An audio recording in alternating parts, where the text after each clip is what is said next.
하나님께서 이스라엘 백성들을 애굽에서 해방시킨 후에 아브라함과 약속한 젖과 꿀이 흐르는 땅으로 인도할 때에 홍해를 건넌 후 모세를 시내 산으로 불러들여서 십계명을 주셨습니다. 하나님이 십계명을 돌판에 새겨 주신 목적이 뭐냐? 출애굽기 24장 12절에 이렇게 기록합니다. 같이 읽겠습니다. 여호와께서 모세에게 이르시되 너는 산에 올라 내게로 와서 거기 있으라.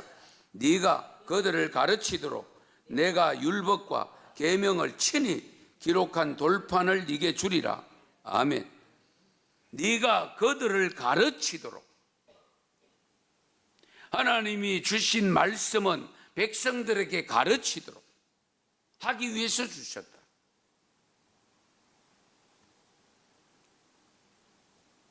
안 가르치면 직무유기입니다. 오늘 본문 17절 말씀 여러분 보세요. 이는 하나님의 사람으로 온전하게 하며 모든 선한 일을 행할 능력을 갖추게 하려 합니다. 무엇이? 성경이.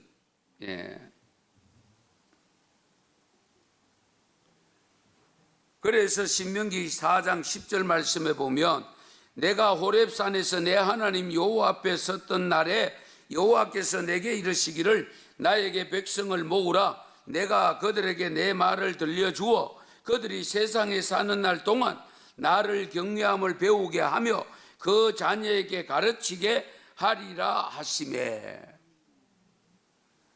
여호와를 경외함을 배우게 하기 위해서 가르치신다고 하셨습니다. 그것을 자녀들에게 가르치도록 하기 위해서 교육한다는 겁니다. 그래서 모세를 보고 호렙산에 내 백성을 모으라고 명령했습니다. 하나님은 주의 백성들을 모아서 가르치고 배우게 하기를 원하십니다. 하나님은 이스라엘 백성들을 향하여 계속 명령하시는데요, 신명기 6장 4절에 보면 이스라엘 백성들에게 들으라, 쉐마입니다. 들으라. 그 내용이 뭐냐? 오늘 내가 네게 명하는 이 말씀을 너는 마음에 새기고 네 자녀에게 부지런히 가르치며 집에 앉았을 때든지 길을 갈 때든지 누워 있을 때든지 일어날 때든지 이 말씀을 강론할 것이며 너는 또 그것을 내 손목에 메어 기호로 삼으며 내 미간에 붙여 표로 삼고 또 내 집 문설주와 바깥문에 기록할지니라. 할렐루야. 제가 늘 강조하잖아요. 그래서 우리 교회 곳곳마다 말씀이 있습니다. 저도 다 외우지는 못해도 반드시 내 앞에 거기 있으면 2번씩 이렇게 읽습니다. 집에도 다른 거 붙이지 말고 매주 말씀을 번갈아 가면서 붙여놓고 출입문 나갈 때 읽고 나가라. 나도 읽고, 들어오면서 또 읽고, 그렇게 하라는 겁니다. 문설주에.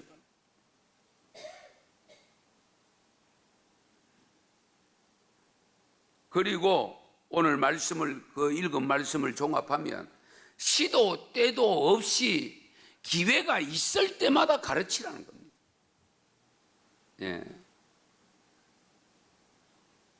예수님도 회당에서 부지런히 가르치셨습니다. 동네에서 들판에서 어디서든지 사람들이 있는 곳에서는 항상 예수님도 가르치셨습니다.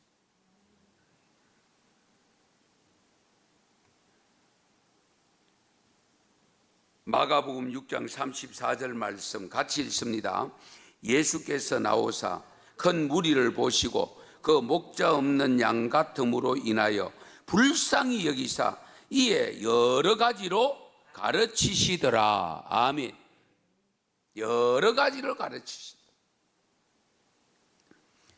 그리고 오늘 본문 16절 17절입니다마는 모든 성경은 하나님의 감동으로 된 것이라 교훈과 책망과 바르게 함과 의로 교육하기에 유익하니, 이 유익한 교육을 하면, 성경으로 말씀을 가르치면 하나님의 사람으로 온전하게 하며 모든 선한 일을 행할 능력을 갖추게 된다. 사랑하는 성도 여러분, 시편 119편 105절 말씀에 보면 말씀은 발의 등불이고 빛이라고 했습니다. 발의 등불.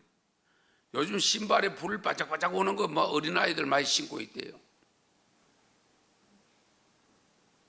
어두울 때 그것도 빛이 되겠죠. 밝히겠죠. 그런데 하나님의 말씀이 우리가 살아가는 삶의 걸음걸음마다 빛이 되고 등불이 된다는 겁니다.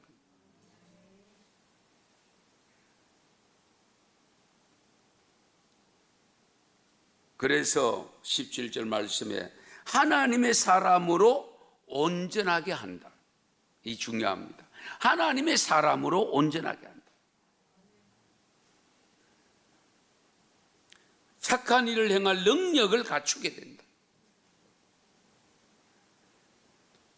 무엇이 선한 일이고 무엇이 악한 일이고 무엇이 하나님이 기뻐하시는 일이고 무엇이 싫어하는 일인가를 분별할 수 있기 때문에 선한 일을 할 능력을 갖추게 된다는 겁니다.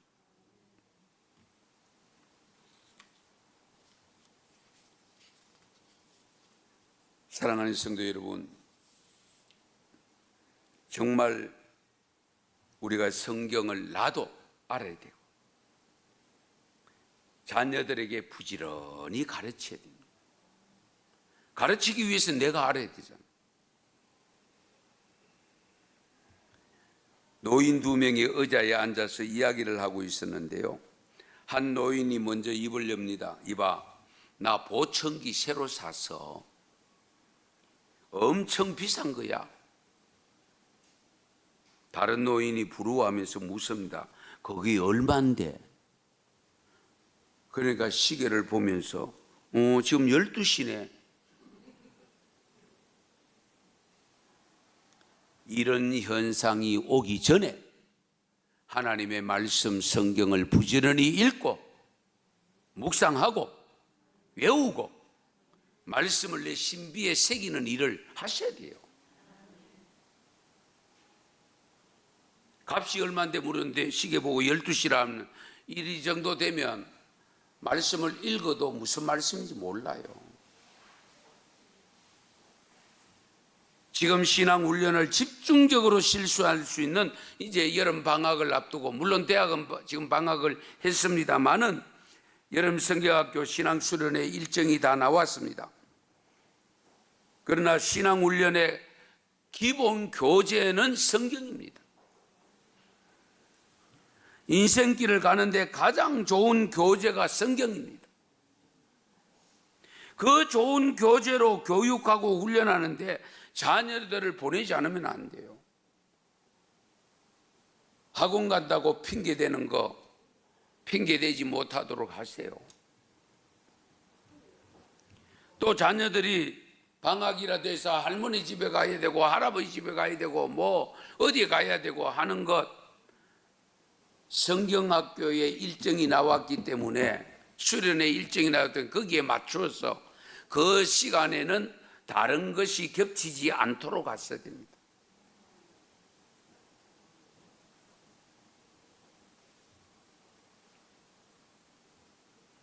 참석하지 않으려고 할 때는 억지로라도 데려다 놔야 돼요. 그래서 우리 예수님도 누가복음 14장 23절에 보면 강권하여 데려다가 내 집을 채우라고 했어요. 강권하여 데려다가. 이 강권하여 데린다. 억지로라도 채우라. 데려다 놓아라. 신명기 4장 1절에서 2절 말씀이 있는데요, 같이 읽습니다. 이스라엘아, 이제 내가 너희에게 가르치는 규례와 법도를 듣고 준행하라. 그리하면 너희가 살 것이요 너희 조상의 하나님 여호와께서 너희에게 주시는 땅에 들어가서 그것을 얻게 되리라. 내가 너희에게 명령하는 말을 너희는 가감하지 말고 내가 너희에게 내리는 너희 하나님 여호와의 명령을 지키라. 아멘. 여기도 보면 가르치는 규례와 법도를 듣고 준행하라. 가르침을 받아라. 그가 가르침을 받으려고 하면 가르치는 자가 있어야 되잖아요. 그래서 오늘날 목회는 교육 목회입니다. 교육 목회. 가르쳐 지키게 하는 목회. 그리고 신명기 4장 5절 6절 말씀 또 읽겠습니다. 5절 6절입니다. 내가 나의 하나님 여호와께서 명령하신 대로 규례와 법도를 너희에게 가르쳤나니 이는 너희가 들어가서 기업으로 차지할 땅에서 그대로 행하게 하려 함인즉 너희는 지켜 행하라. 이것이 여러 민족 앞에서 너희의 지혜요 너희의 지식이라.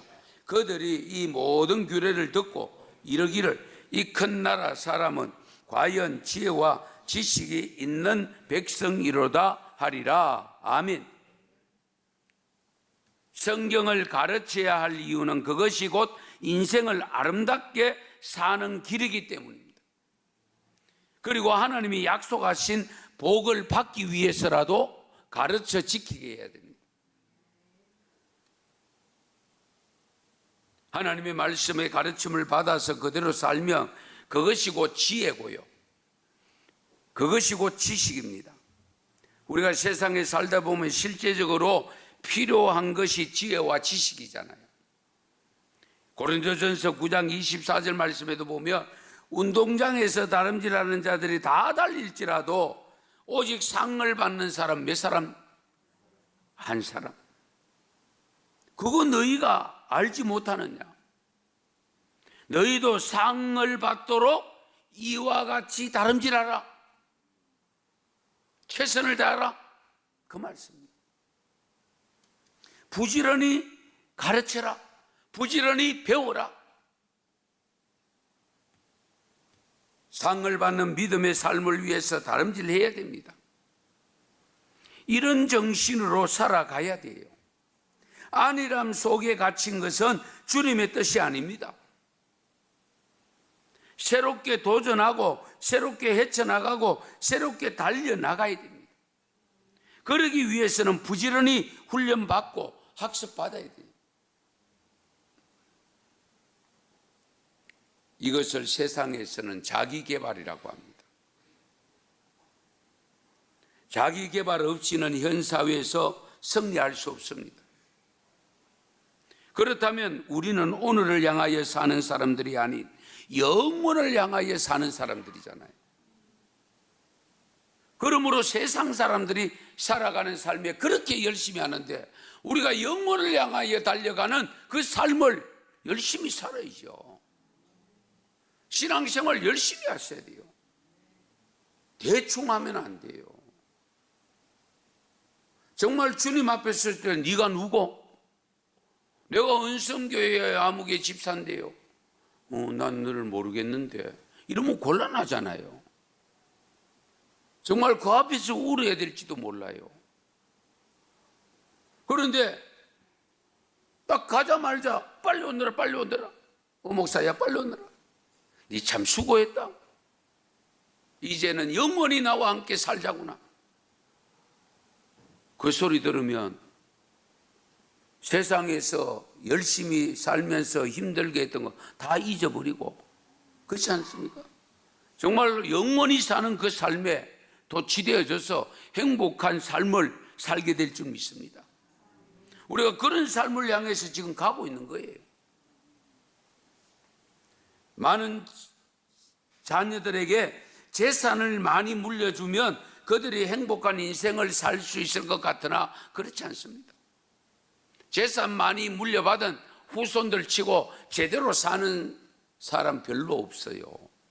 여러분 주위에 한번 찾아보세요. 부모는 자녀들에게 말을 물려주고 자녀는 부모가 말한 대로 살아가는 겁니다. 그래서 말을 잘해야 되죠. 잘 가르쳐야 되죠. 좋은 것 가르쳐야 됩니다. 여러분 스스로가 어떤 부모가 되기를 원하시는지, 여러분에게 가장 보람된 일은 무엇이라고 생각하는지요? 몇 년 전에 어떤 사람이 전 미국 대통령 조지 부시 아시죠? 예. 그 부시에게 무엇이 생애의 가장 큰 업적으로 보느냐라고 질문을 드렸어요. 무엇이 생애의 가장 큰 업적이냐? 이것은 우리에게 흥미를 주는 질문인데, 왜냐하면 부시는 중국 대사를 했고요, CIA 국장을 거쳐서 레이건 대통령 시절에 부통령을 2번이나 역임했고, 그리고 미국 대통령을 지냈던 부시입니다. 그리고 아들이 미국의 43대 대통령을 지냈잖아요. 다른 아들은 플로리다 주지사로 지냈습니다. 그래서 질문을 한 사람은 부시가 그의 아들의 성공 혹은 자신의 성공에 대해서 이야기할 것이라고 생각했는데 전혀 예상치 못한 대답을 합니다.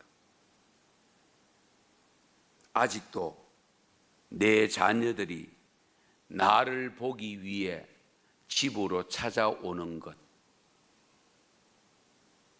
그것이 가장 큰 성공이라고 했습니다. 잘 들으세요. 아직도 내 자녀들이 나를 보기 위해서 집으로 찾아오는 것,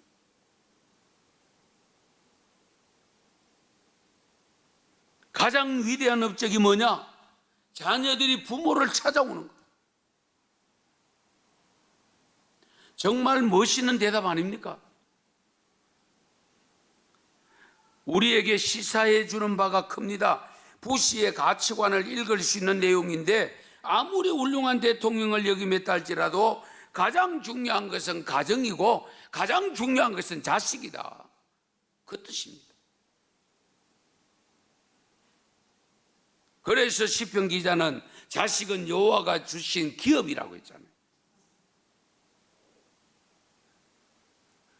가장 큰 기업은 자식입니다.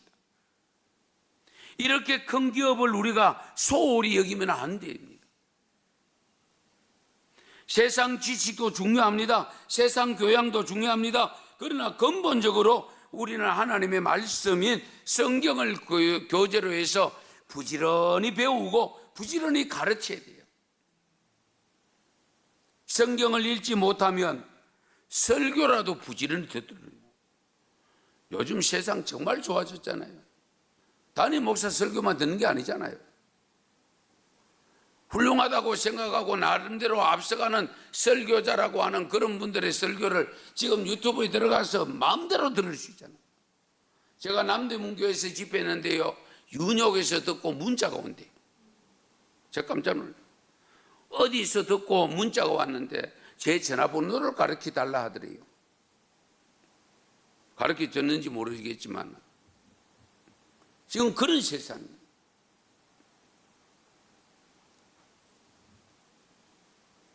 몇 년 전 영국의 브리티시 위클이라고 하는 잡지가 있는데요, 그에 이런 글이 실렸습니다. 교회의 목회자들이 설교를 매우 중요시하고 준비하기 위해 많은 시간과 노력을 들이는데, 나는 30년 동안 거의 빠짐없이 교회 다니고 3,000번 이상의 설교를 들었는데 놀라운 사실은 기억되는 설교가 거의 없다. 이로 보건대 목회자들이 설교보다는 다른 일에 시간과 능력을 투자하는 것이 더 바람직하지 않을까 하는 생각이다. 맞습니까? 이 글에 대해서 많은 댓글들이 올라옵니다. 그 댓글 중에 이런 글이 실렸습니다. 나는 결혼 생활 30년 동안에 32,850번의 식사를 했고 대부분이 아내가 차려준 것이었다. 그런데 한 가지도 내 머리에 정확하게 떠오르는 식단이 없다는 것이다. 그와 동시에 내가 확실하게 깨달은 것은 그 음식들이 없었다면 나는 오래전에 굶어 죽었을 것이라는 것이다.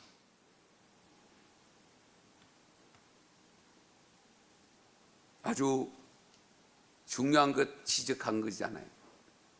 마구 뿌리는 것 같고 세련되지 못한 것 같아도 말씀과의 만남이 오늘의 나를 있게 했다. 앞으로도 우리에게 열매를 거두는 부흥을 가지게 될 것이다. 우리가 이 믿음 가지고 듣는 겁니다. 그래서 제가 가끔 콩나물 시루를 이야기하잖아요. 물을 넣으면 다 빠집니다. 흘러내립니다. 그러나 콩나물은 자라요. 마찬가지로 우리가 말씀을 수없이 듣지만은 듣는 가운 그때에 받고 자란 믿음이 오늘의 나의 믿음입니다. 기억은 안 됩니다. 어떻게 다 기억하겠어요? 말씀 전한 나도 기억이 안 되는데 다음 주 되면 제목도 잊어버려요.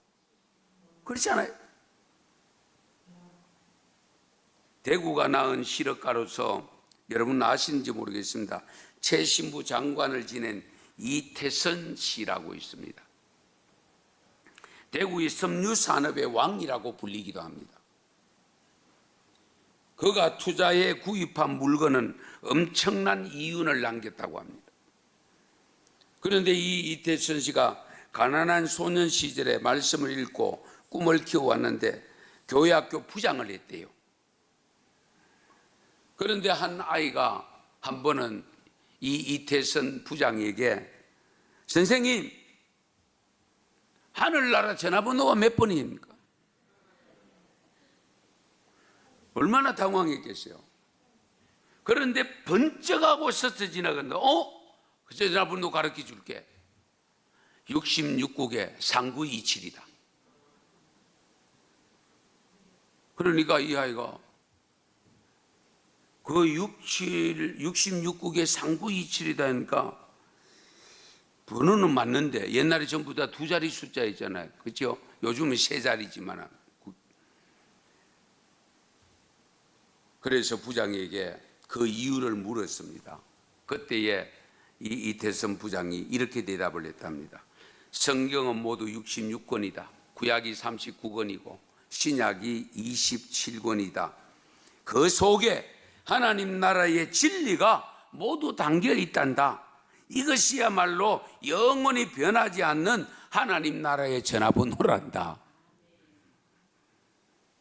그때에 다른 학생이 다시 한 질문을 던집니다. 부장 선생님께서 지금까지 투자한 것 중에서 가장 성공적인 투자는 무엇입니까? 하여튼 별의별 질문 다 하죠. 그때의 이태선 부장은 분명하게 일러줍니다. 내가 12살 때 최고의 투자를 한 적이 있는데 그때 나는 2,500원을 주고 성경을 샀단다. 그것이 가장 위대한 투자라고 생각한다. 이유는 그 성경이 오늘의 나를 만들었기 때문이다. 할렐루야. 중요한 것을 인생에 있어 가장 최고의 투자가 무엇이냐? 하나님의 말씀이 담긴 성경을, 지금은 온 천지에 깔린 것이 성경입니다.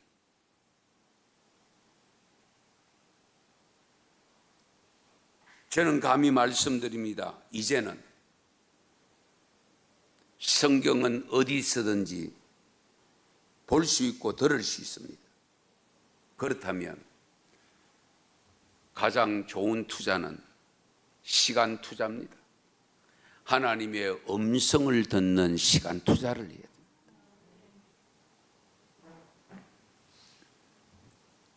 사랑하는 성도 여러분, 지금 이 험난한 시대에 가장 좋은 교육 교재는 뭐라고요?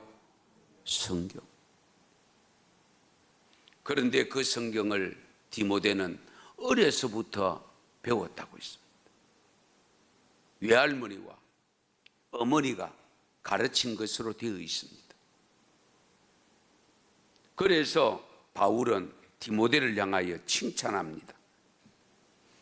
어려서부터 성경을 알았나니 성경은 능히 너로 하여금 그리스도 예수 안에 있는 믿음으로 말미암아 구원에 이르는 지혜가 있느니라. 할렐루야. 그러므로 성경을 가지고 좋은 교육을 하시고 하나님의 음성 듣는 방법까지도 내가 체득해서 자녀들에게 그 방법을 일러주므로 온 가정이, 가족들이 다 구원에 이르는 믿음이 되시기를 축원합니다. 축복합니다. 기도드리겠습니다.